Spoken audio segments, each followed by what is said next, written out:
Okay, so today I'm going to pressure can some chickpeas, or some call them garbanzo beans. Now I have vacuum sealed most of them in bags, but I have quite a number of these still in jars, which I left in jars.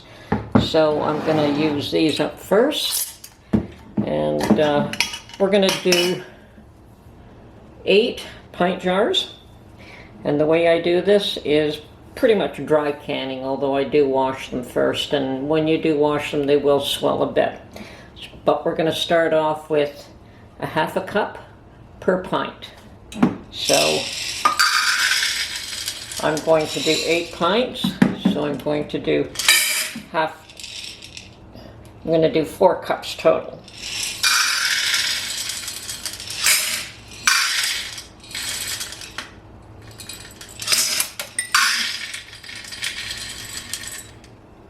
Okay, open up my second jar here.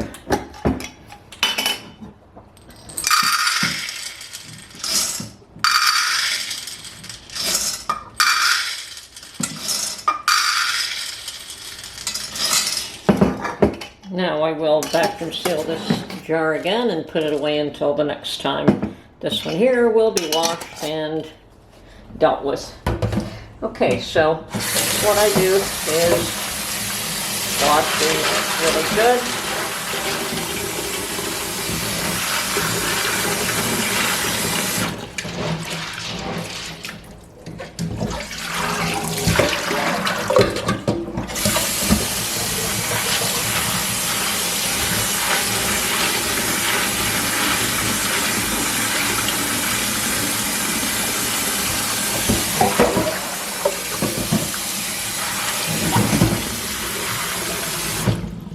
I also wash rice before I cook it, so it's a good habit to get into. And you can also pick out anything that you see that you don't like in this process.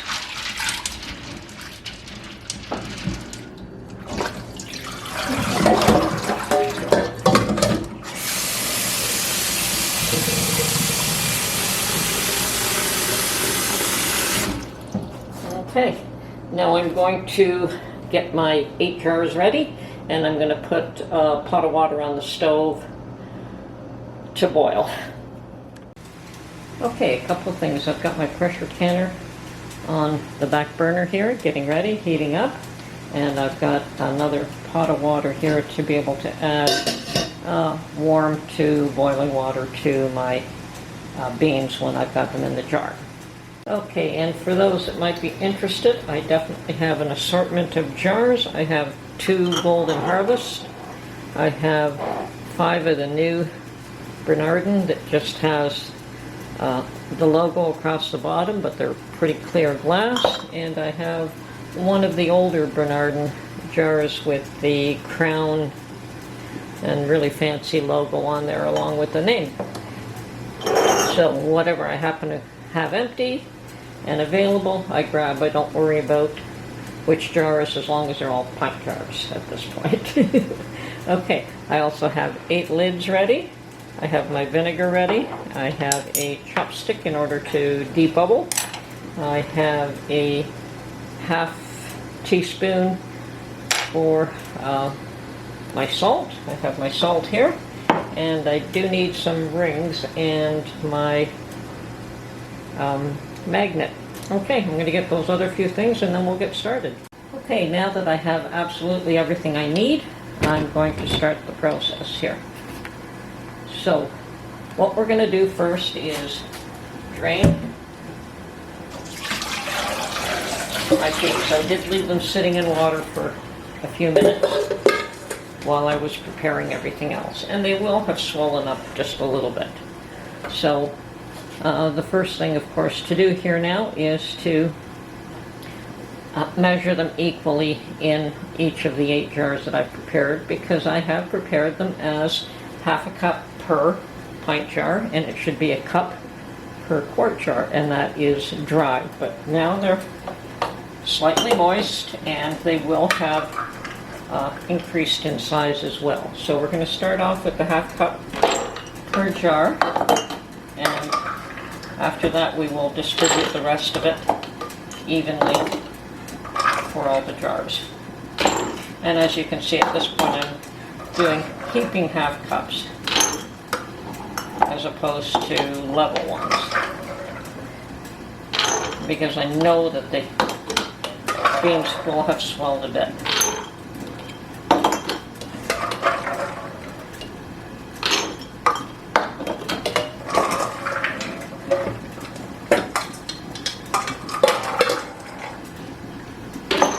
Okay, and there you can see I do have a few extra. Now that I have to put a bit in each.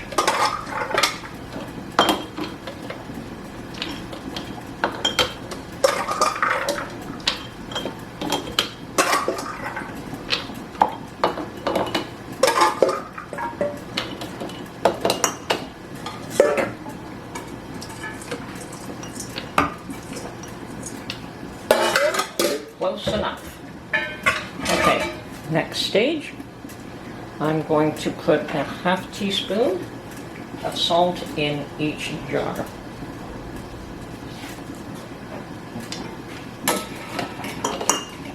Now, if you don't want to put the salt in, you don't have to, but I prefer them with a bit of salt.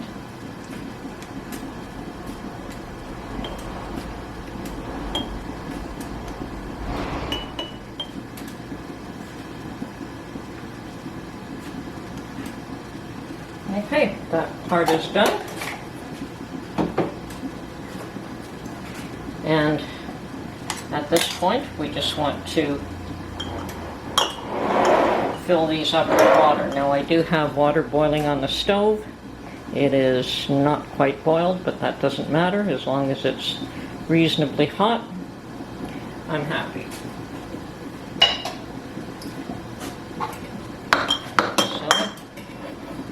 And we want to fill these to 1/4 inch from the top, or sorry, 1/2 inch from the top.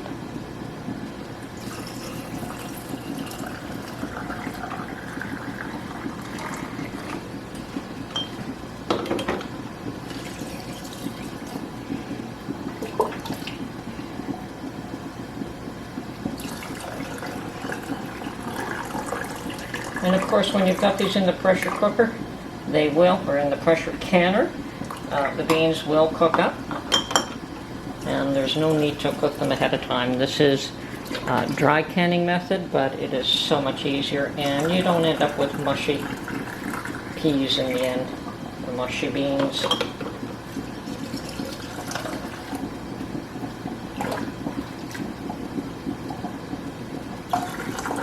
And I hear my pressure canner boiling away there, so it's ready for these jars when I'm ready for it.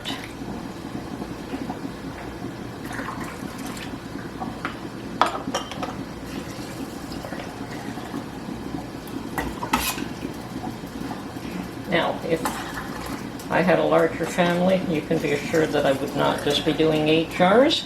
I still have a few jars left in the cupboard, and I just don't want to, well, number one, I don't have the space. But if I did, I would be doing a full canner load, which is, with these jars, about 18. I think with the ball jars, you can fit 20. They are slightly smaller. Okay, so I'm going to just top up a few of these. The next part of the process is that you want to debubble everything. And I just use a single chopstick to perform this operation here.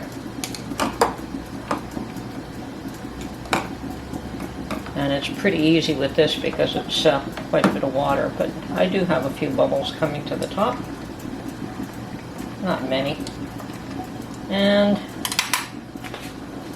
last but not least, we are going to clean the edges. Now, you probably could omit this with these because there's nothing greasy here, but just to ensure that we have a proper seal, we're going to clean the edges of all these jars. And like I said, it's just water.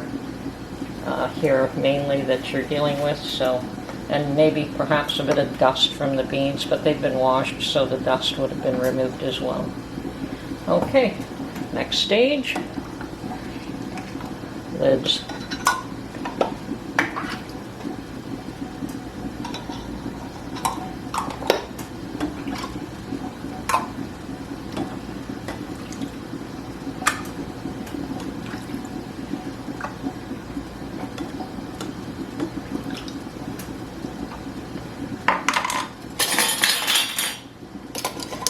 And rings, and yes, you learn to find the sweet spot. Some say finger tight, and finger tight could mean different things to different people, so I don't really like using that term, but the more you can, the more you recognize where the sweet spot is. You don't want it so tight that it can't vacuum out the air, because that's what helps to get the seal. Okay, so I'm all done here now. I'm going to put these in the canner, put my vinegar in the canner, and then I will put a lid on and vent for 10 minutes. Now, putting the vinegar in your canner just helps to keep your jars clean. It helps for the minerals not to be built up on the outside of your jars, otherwise your jars end up cloudy. And it's mostly just unsightly. Really doesn't harm anything, but it's nicer to have nice clean jars that you can see through properly. Okay, now my lid, and we will wait for this to seal, and once it's sealed, we'll vent for 10 minutes. Okay, well, I have added my 10-pound jiggler, and I do have a gauge on my canner, so I can also use that, but I count on the jiggler at this point to tell me when I've got to 10 pounds. This is just a secondary measurement. Now, in my altitude, I can can this at 10 pounds pressure for 75 minutes, and you should always adjust for your altitude. And I also have to wait till I'm at least at 10 pounds and this thing starts to jiggle. Well, this is Tony from Her Homestead Skills. I hope you enjoyed this video, and we'll catch you on the next one. Bye for now.